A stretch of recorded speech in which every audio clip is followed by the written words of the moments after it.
Hello, everybody. We are here, and we are going to do our second episode of Ulta Beauty Live of Unveiling Beauty. Can everybody hear me out there? Wave, make comments. Very excited to be here for our second episode. Unveiling Beauty is our way of connecting with the industry and staying really in touch with all of you out there, not only beauty professionals, but for consumers, since a mixture of our followers that are going to be on board are beauty professionals and consumers. So what we wanted to do with Unveiling Beauty was really just go behind the curtains and talk to you about things that are relevant right now, that are important right now in terms of at-home hair care, tips that you can do to make sure that you're feeling great at home while we're in this crisis moment, listen to you and give you expert tips on taking care, feeling your best, and just delivering what we can so that we are stronger together as a beauty industry. Last time on Unveiling Beauty, we had Nick Stenson, myself, David Lopez, and we had Beto Sanchez from our design team, and we talked about an ABS collection that we really put together and really went behind the scenes and got into detail about what that looks like from concept to creation when it comes to creating a beauty campaign.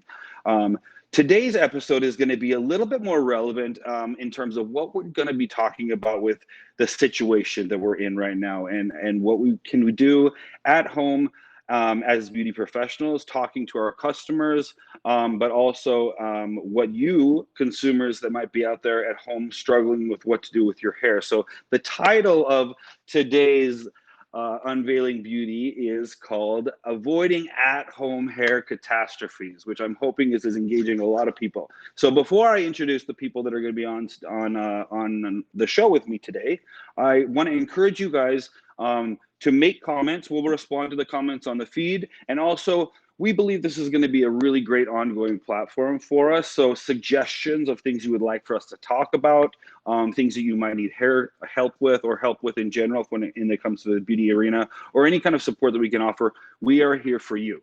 And speaking of we, I am joined by two of my favorite people in the world, super talented and just lovely people altogether. Members of our Ulta Beauty Pro team. I'm going to introduce Sean Godard and Danielle Keasling to welcome them to the show right now. Hi, guys. How we doing? This is so cool. We're doing great. It's nice to be at home for once. I know, right? It's so funny because I know you guys are feeling it because of course, I follow you all on social. I'm affectionately called Dad, right? So I'm watching everything you guys are doing. So I know that, that you guys have been online and really providing support probably more than ever. I feel like we're busier now than we were when things were actually like open in business, because people are looking to us now more than ever. So Sean, how do you feel about this platform that we're doing right now and how it can be different, and why is it important for us to be doing like what we're doing with Unveiling Beauty? Well, it's such a cool opportunity to still stay connected, because I think for a lot of us, we're used to being around people all the time, and that kind of drives our motivation and gets us going in the day. And right now, being by yourself or just with your family, it has an opportunity to still have that connection, still get lots of learning, and still get lots of conversations out there about what's happening in the beauty industry still right now. So it's really exciting. Absolutely. What about you, Danielle? How are you feeling? I know you just literally jumped off a live like half a second ago. So I know you already know the importance of staying connected with people, but this particular platform for me feels a little bit special and unique, and I want it to be ongoing. So how are you feeling about what we have as an Ulta Beauty Pro team that we can offer on this platform for people out there? It's kind of piggybacking off of what Sean said. It's an opportunity to not only speak to the hairdresser, but to speak to the consumer as well, and kind of understand the positioning of both vulnerabilities at this point. And one thing with the great thing about social media now is that like we are all connected and we can support each other and chat and talk about what's working and what's not working. And across the lives that I've been doing and the podcasts I've been doing, that's one thing that, you know, keeps getting brought up, is that it's a time in the industry that's a challenge, but it's also something that I think is kind of creating this sense of community. And I think we're going to come back from this stronger than we've ever been. Without a doubt, without a doubt. And you could have said it better. I really love that.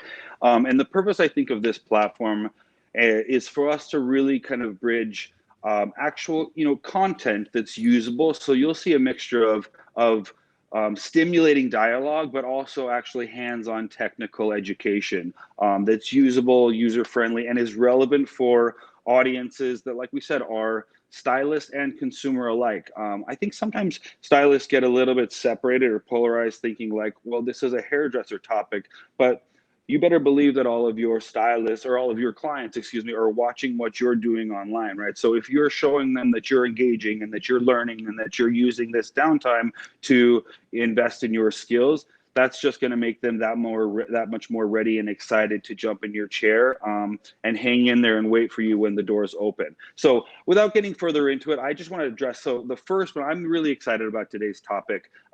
Catastrophe sounds super dramatic. I hope it was a good enough hook to get a lot of people like excited about what's going on.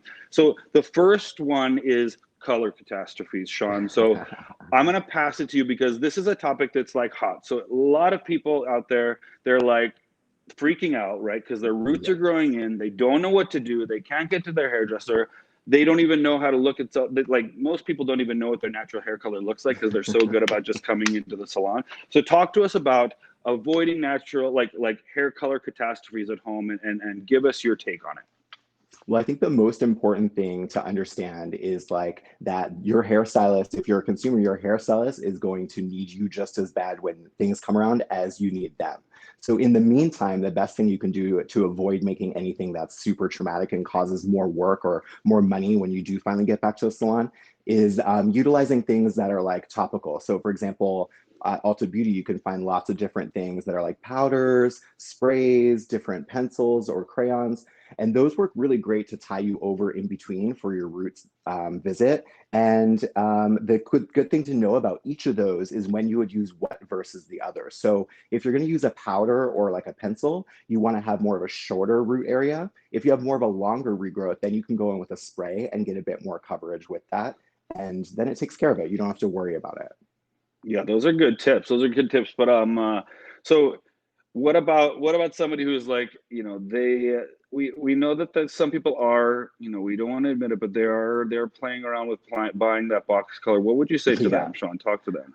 Well, okay, here's the thing. If you are that person that really feels like you need to go into that world and do a box color, your hairdresser right now is going to be your best friend. So don't feel like that you're going to do it in secret. The best thing you can do is be open about what your thoughts are and communicate with them. I'm sure you have them on Instagram, or some of you might even have a phone number relationship. So let them know that you're feeling the way you're feeling, and they can kind of guide you and help you determine what the best options would be.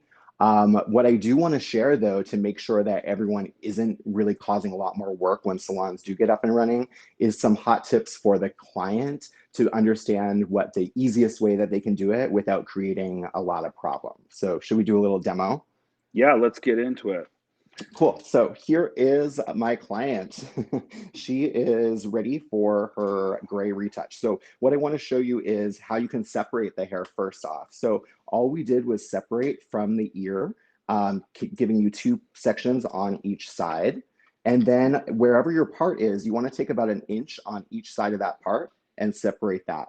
We loop that just around to the back, and you want to make sure you get where the whorl is, or where your hair distributes, so you make sure you get that coverage. Now, all the hair that's left underneath, we're not going to worry about that right now because you're not going to see it. So clip it out of the way. You could even take this time to put a nice mask or a treatment on it and nourish the hair. So if you're going to do a retouch in your own hands and not make a disaster out of it, the first thing you want to know is this really only works ideally if you're like in the brown range or you're going closer to your natural color. So for example, if you already are blondish, then you might be able to get away with it. But if you are a bleach and tone, like what I did to myself as a professional, you don't want to take that into your own hands, I wouldn't say, because that could be a little bit risky. So for a retouch, the first thing you're going to want to have is definitely a pair of gloves so that you don't stain yourself. I'm going to be just demonstrating with conditioner today. So what I want you to look at is with you when you take your section, you're going to take a thin vertical section and you're going to direct the section back. You want to just simply apply the retouch color just where your regrowth is showing and try to avoid it overlapping. So you can see that what I'm actually using is a shorter bristled brush, which is giving me more control with where I can place that color. So once you finish that, you want to work in nice thin sections. So whoever's doing this for you, maybe it's going to be your partner or your quarantine friend that you're with, get them to take nice fine sections. It's going to give you the best result. I love the quarantine friend. You know, everyone has that quarantine friend where they bunker down together and they're like, okay, we're in it to win it. It's just you and I. So you work all the way to the front, just directing everything back and out of the way. And this will take care of everything that you see. So when you're still working from home on those Zoom calls, you don't have that nasty grapefruit showing. I love it. Then the last thing I want to show now that we're around the front is how to approach the top. So again, just tapping that on where the root is showing. You can now leave that hair below it. And when it comes to the top, what you're going to do is work going parallel along that parting that you created. So it should almost be like a little horseshoe kind of shape going around the head. And then what you're going to do is you're going to just drop this down like so and come through on the top. Same thing, just dragging it down to where that root is. So you just continue that working around the head and process it for whatever the certain color that you're working with, whatever the instructions are. So that's if you're really going to take it in your own hands, don't make a big mess and make it crazier for you in the end. Sean, a couple things that I just want to like call out, like while you're working through there. I think it's almost like in a fun, playful way, right? So we are beauty professionals, and the last thing that we really want to do is completely educate our customers on how to do a retouch and like do it all, because there can be a lot of messes out there. Yes.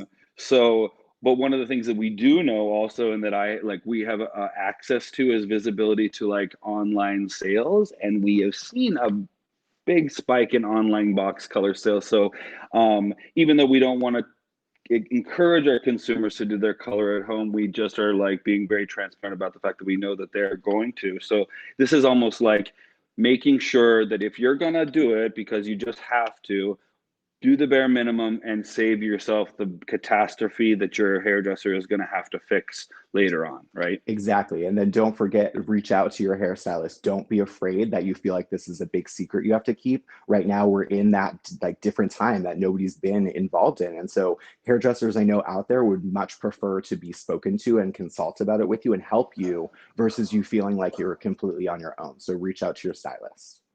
Cool. Any other tips, Sean? Like, I know that a lot of these people, if they're not doing it, if they don't have that quarantine partner and they're trying this on themselves, any tips for keeping it off of their face, for staining or anything like that that they may not be aware of? Yeah, definitely. You can always put something around your hairline. Vaseline works great to be able to just put a barrier there so that you don't stain yourself. Most hair colors that you buy in a box will usually come in a bottle. Sometimes that's easier, sometimes it's harder. I would recommend, if you've never worked with a bottle before, you do like a practice run of how you would run it on the section without opening it yet, so you can get the movement down. The last thing I want to throw out there is, like, for all those blonde clients that are highlight, balayage, or global lightning, now is a great time to treat that hair. So nourish it, do the mask, do the treatments, so that when you come back into the salon, your hair will be able to get to that white color or whatever it is that you've been trying to do forever. Don't try and take this into your own hands. Yeah, like, because blonding is a whole another story, right? Yeah. Don't try to be doing like we're not doing like foiling tutorials. That's like a whole that's not a root retouch up is one thing, but for all you blondes out there, now is like till recovery time, which will actually be very applicable to one of the series that we have coming up. So stay tuned for more of that. Well, okay, so cool, Sean. Thanks. That was a really cool, like, user-friendly tip for addressing at-home hair color right now. What I'd like to do is just to really anchor it and wet your whistle with some of the really cool professional techniques that Sean has produced and been part of with all our shoots. I'm going to throw it to a video right now that gives the stylist community out there and the beauty professional community a little bit of something that they can see with a color technique that Sean featured. So let's roll that video right now. When you think about laminating something, it's like you're layering 2 layers with something in the center of it. So the first thing that we're going to do is we're going to take a diagonal slice off the bottom. And then you make 2 sections out of this. And we're going to weave through it.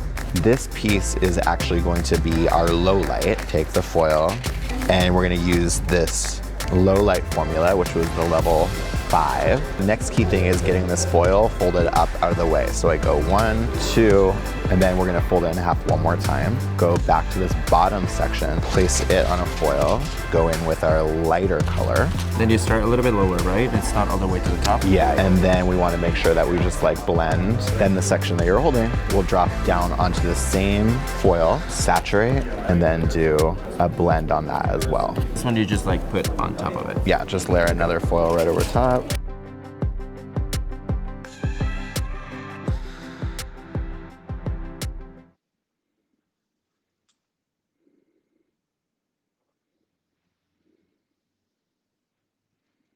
All right, Sean. So thank you so much again for your tips really quickly on making sure that customers at home aren't creating color catastrophes.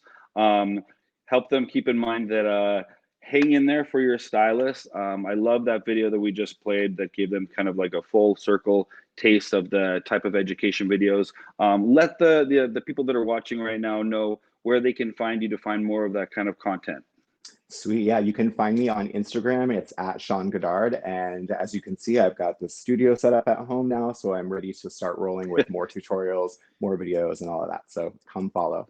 You are hitting all the points. Nice job, buddy. Okay, so I'm going to let you go. See you in a minute. And I'm going to bring up our most beautiful guest right now. I shouldn't say that because we have another guest surprise guest at the end. But like I'm partial to Danielle Keasling coming up right now. Danielle, what's up, girl? So happy to be here and share everything about extensions with you guys. Yeah, so talk to us a little bit because this one feels to me like a need to know. It's a little bit more critical in my opinion than like people that are just like annoyed by their roots. Color people might disagree with me, but like the extension one can have serious implications. And so let's really talk about the seriousness of it and how they can avoid those catastrophes if they're currently wearing extensions at home. Yeah, so I think, you know, as an extension user and having a full head of extensions in, I'm very conscious to what people are going through right now. I'm myself, I'm trying to figure out how the heck I'm gonna fly out to Los Angeles to get my friend to do my extensions once everything gets picked back up again. So, you know, a lot of extensions there's a lot of planning that goes into extensions and timing and reapplication and Right.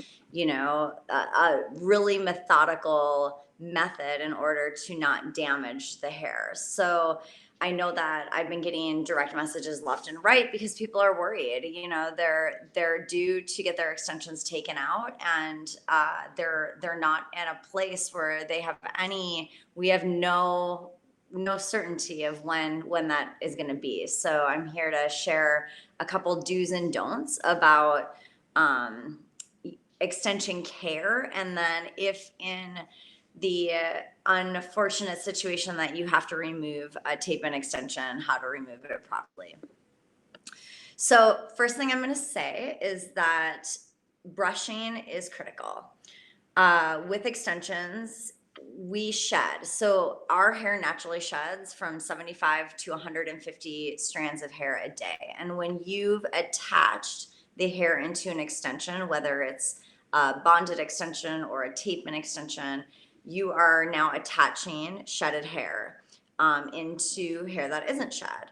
And So the importance of brushing is super, super, super important right now, especially if you're at the end of your extension application, because you want to brush all the root or the shedded hair down towards the way that the hair is naturally falling. A lot of the time when the hair is shed and it doesn't get brushed right up at the scalp, you're going to get matting and tangling, and that's what you want to avoid. So I usually try to use a cushion brush, something like a Mason or anything that's got boar bristle and nylon. And I literally get in there, and you want to brush all the way down to the scalp. So I've got a mixture of bonded extensions and a couple tapes in, and we're going to remove a tape in a second. But you can see that when I'm brushing, I'm literally brushing with my cushion brush all the way down to the scalp and trying to work out that shedded hair so it falls in naturally with your cuticle. Another couple of things that I'm gonna just tell you right now, that as much dry shampoo as you can use, I know there's extension clients out there that they want to wash their hair every day. Anytime you get that hair wet and then dry it, you're expanding and contracting the hair and the cuticle. So the less amount of washing, shampooing, expansion, and contraction you can do by using a dry shampoo, the longer your extensions are going to last, because each time you shampoo and condition your hair, you're expanding and contracting that hair. It's also expanding and contracting that adhesive, and you're gonna get a little bit more compromised on the tape-ins especially. And then avoiding oils at the scalp. So a little tip that I do on set a lot is when we do use extensions, we use things like oil sprays or certain removers that have a lot of oil in them, and that will help the tape to slip. So if you have tape and extensions, you want to try to avoid any type of oil contact at that attachment site. So brushing, dry shampoo as much as possible, and then avoiding oils at the attachment site. Those are such good tips, Danielle. Yeah. And you're actually giving me a couple of ideas. I don't mean to cut you off, but I just want to because I want the viewers to be because I'm hearing a couple of other topics that might be really good about when you're treating your hair, because people need to condition, but they might be wearing extensions. So how to maybe apply treatments on the ends of your hair, but avoid those types of oily products on your roots of your extensions so you can maintain that. That could be a good topic of what products we could use for hair rehab.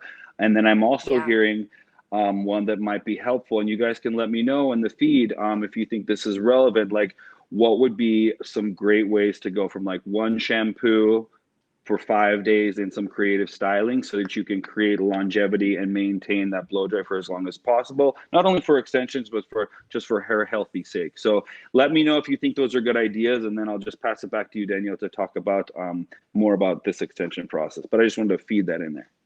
Yeah, I love that. And that is the thing with dry shampoo, it's a training process too.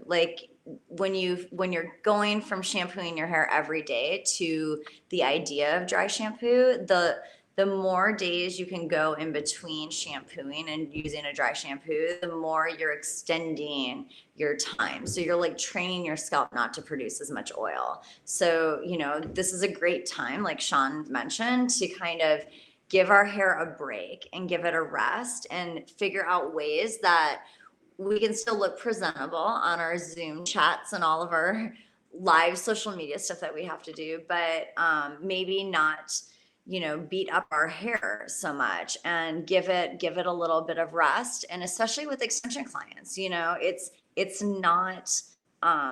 it's not always a bad thing to give the hair a break and give your own hair some support and foundation to be able to support extensions. Because if you're an extension client, that it's addicting and you always want more. You get a little and then you're like, I want more. And then by the end of it, it's I've got too much hair and now we're cutting it out. So, that's definitely a valid point. Now, in the unfortunate situation that you have two things happening.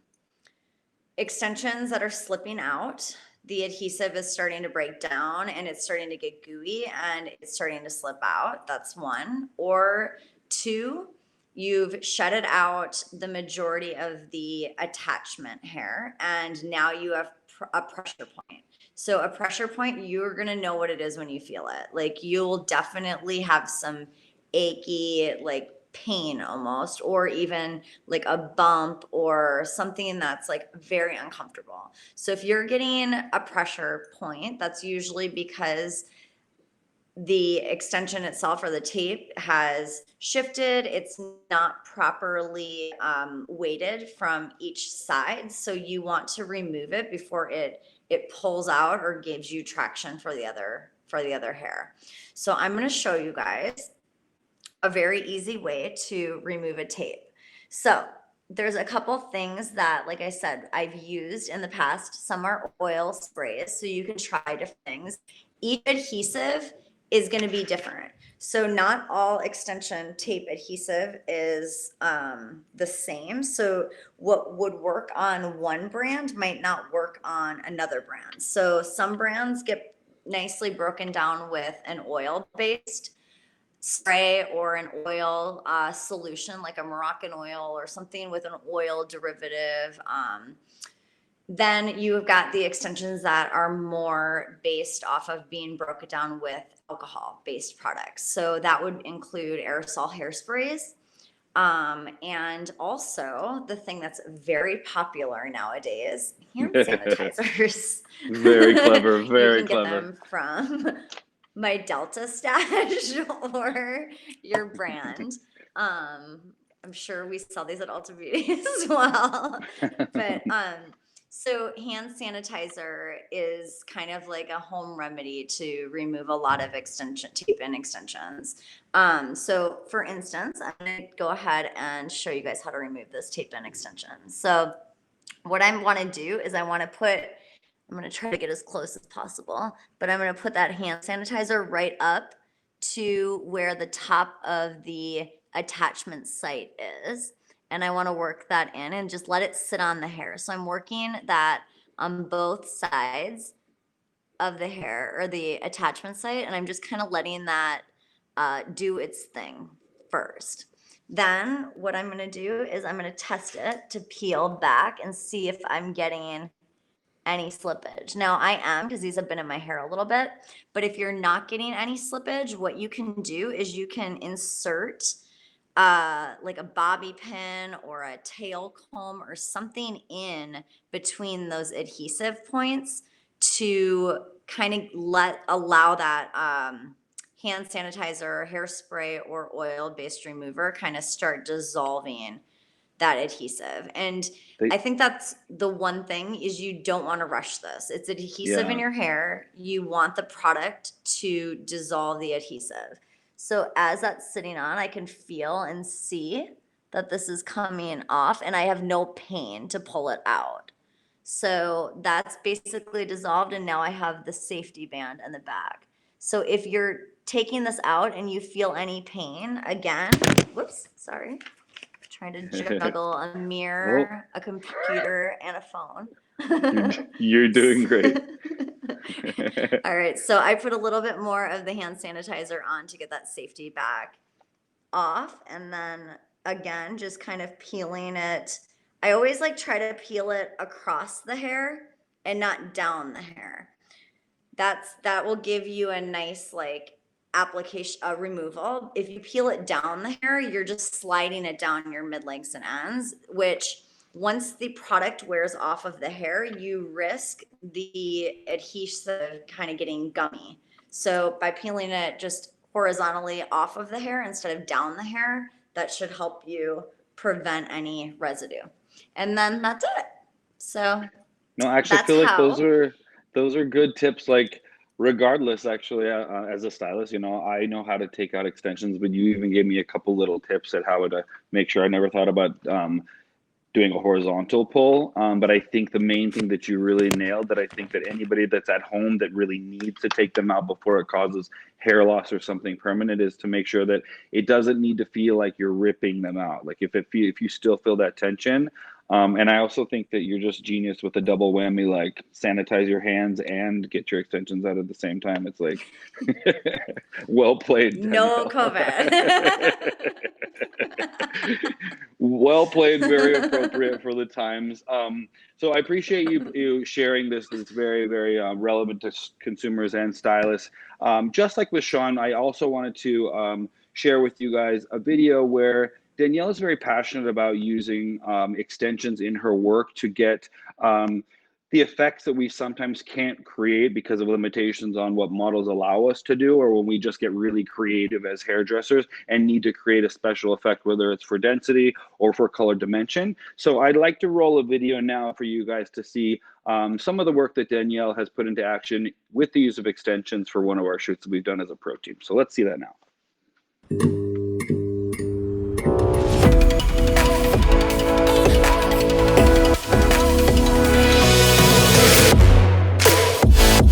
We're creating a color inspiration based off of the use of extensions. The reason that we're doing a diagonal placement is because these extensions are gonna live in the nape area. We want them to push forward when we style our hair, and by giving that diagonal section, it's gonna help push that hair forward. The one thing that happens a lot of the time is when we're placing extensions, we always focus on the top, and then we don't have any color peeking through actually the bottom nape, and that's where we're seeing it from the front.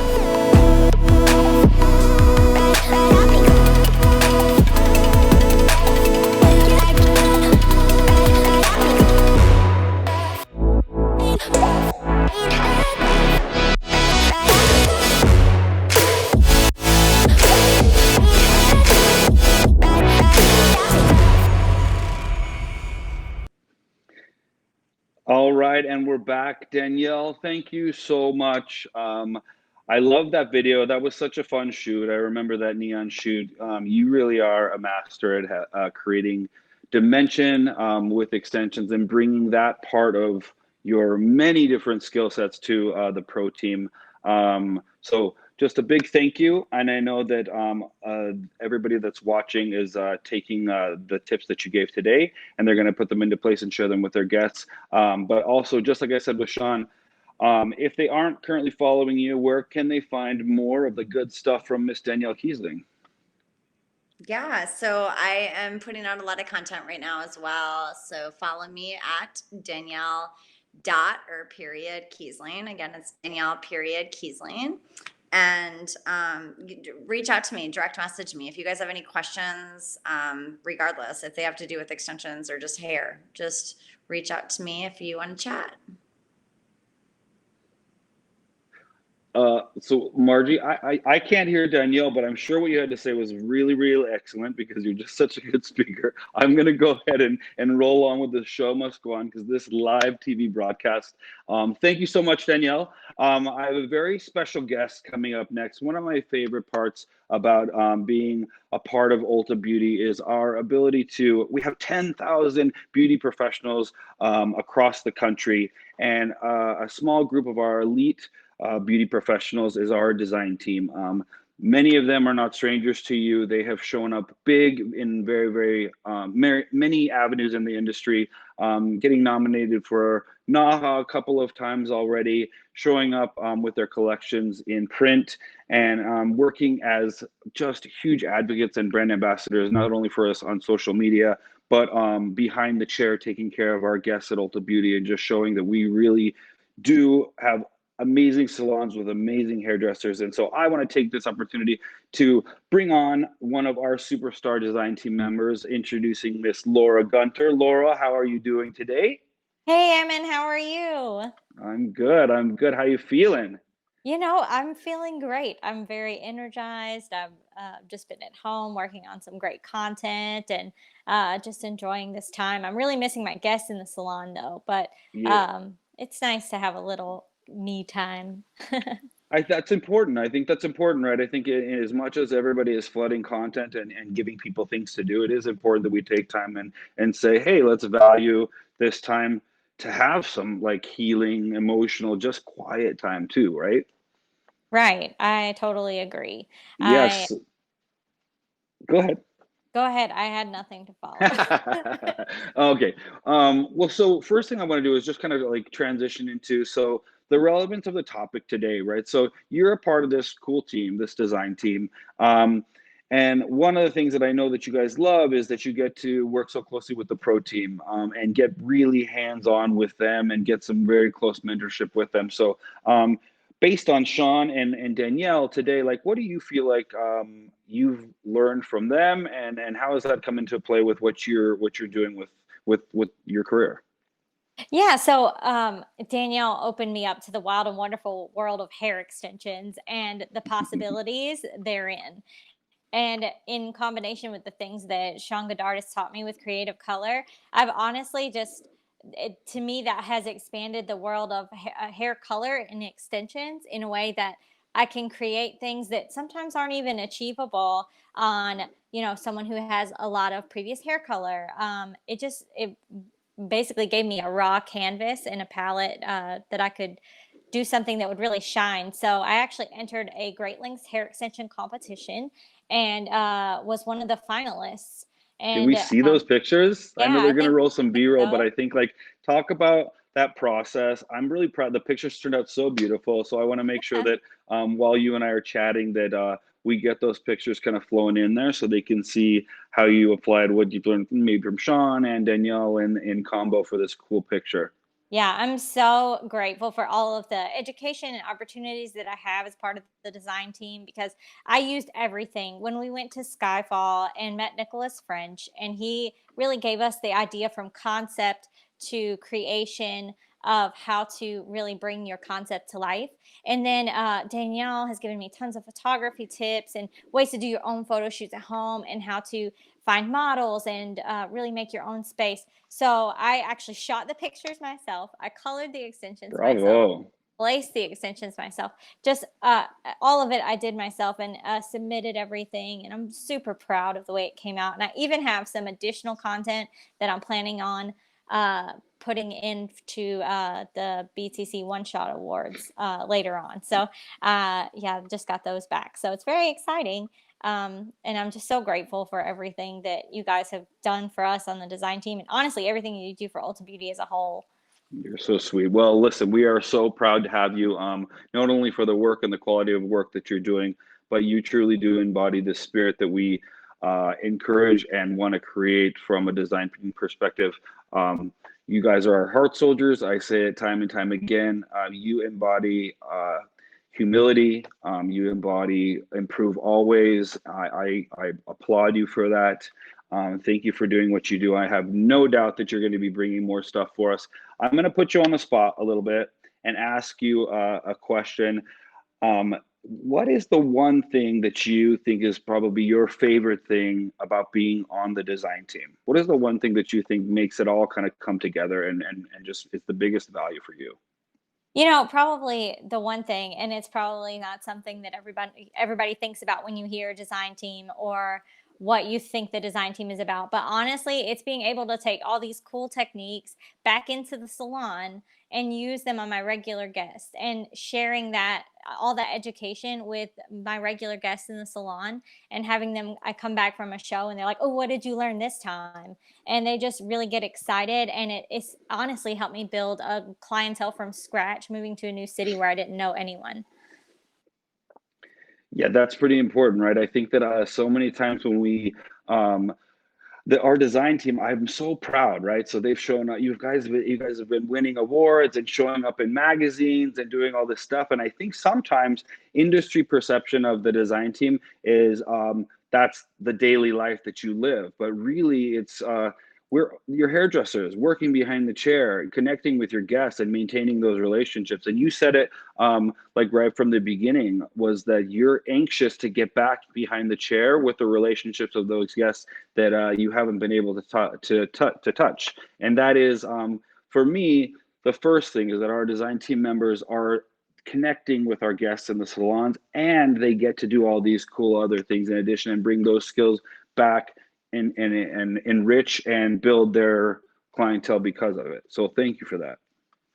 Yeah, I think I would probably, I mean, I love you guys and I would want to hang out with you all the time, but I would be sad and really miss my clients if I wasn't behind the chair, at least, part of the time. So while we do get to travel a lot, I tend to be the kind of person that gets like bored if I do one thing all the time. And so for me, it's the perfect marriage of education, creative work, and working behind the chair. All right. Well, Laura, thank you so much. I'm going to encourage you guys to continue engaging with us, asking questions. Right now, I'm going to bring back all of our team that was on our broadcast today for one last little kind of summarizing of what we did to avoid hair catastrophes today. So Danielle, Sean, Laura, I want to thank you guys so much for being on today. And if there's anything that you guys want to say, any final words of advice or love or support for our stylists out there? Who's going to go first? Sean, you go. So I mean, just the biggest recap of my message is that, we understand times are different right now. There's a lot of different things to be able to utilize. So try to use like sprays, cover-ups. If you're going to venture into the color world, consult your stylist and then avoid making any mistakes by using the little tips that I share with you. But other than that, it's been so cool to be involved with this and look forward to doing more. Cool. Danielle, what do you think? Stay strong, hang in there, wash your hands. There's no sound. No sound. I know. I don't know Remove if your you guys can hear her extensions, live, hand but I can sanitizer. hear her. I think she's sanitizer. summarizing it with the hand sanitizer. Just give us a thumbs up, Danielle. Just bathe in sanitizer. You look great. Stay We healthy. get it. You're the best. We feel your support. Laura, any last words? No, I just think that we should all take care of ourselves and take care of each other and go back after this with a renewed sense of energy. And we're going to be so busy and so ready and so excited to get back that this is the perfect time to reset, recharge, and learn something. Fantastic. All right. Thank you guys so much for those tips. We value you so much. I know that your personal Instagrams. Oh, Laura, we didn't talk about your personal social. What is your Instagram handle? Yeah, my Instagram handle is @LauraGunterHair. Perfect. All right, you guys. So signing off for the three of you, I just want to make sure that we wrap it up. So today, very, very hopeful that we were able to give you guys some really good tips on how to avoid some hair catastrophes at home, whether you are a stylist or a consumer, to make sure that you're keeping yourself out of hot water until you can get back in to the chair of your stylist and having them take good care of you. We obviously always advocate for waiting for your stylist as much as possible. We will continue to be doing this Unveiling Beauty series and encourage you guys to continue giving us topics and feedback. Send us DMs. We want to address topics that are front of mind, that are relevant right now. We see this as an ongoing platform where we can invite other guests to speak on topics that are relevant to what you all want to hear, and let this be really a centralized place for the beauty industry to come together and really talk about the things that are important, and also some fun ways of like handling and some inspiring education at the same time. So on behalf of myself and the entire team, I want to thank you guys for joining me. And don't forget, our next broadcast is happening on Friday with Paquila Riley, David Lopez, and Bianca from our design team, and it's going to be called Hair Rehab. So I'll let your brain start to think about what that might entail. So stay tuned, and we will see you guys next time. Thanks so much.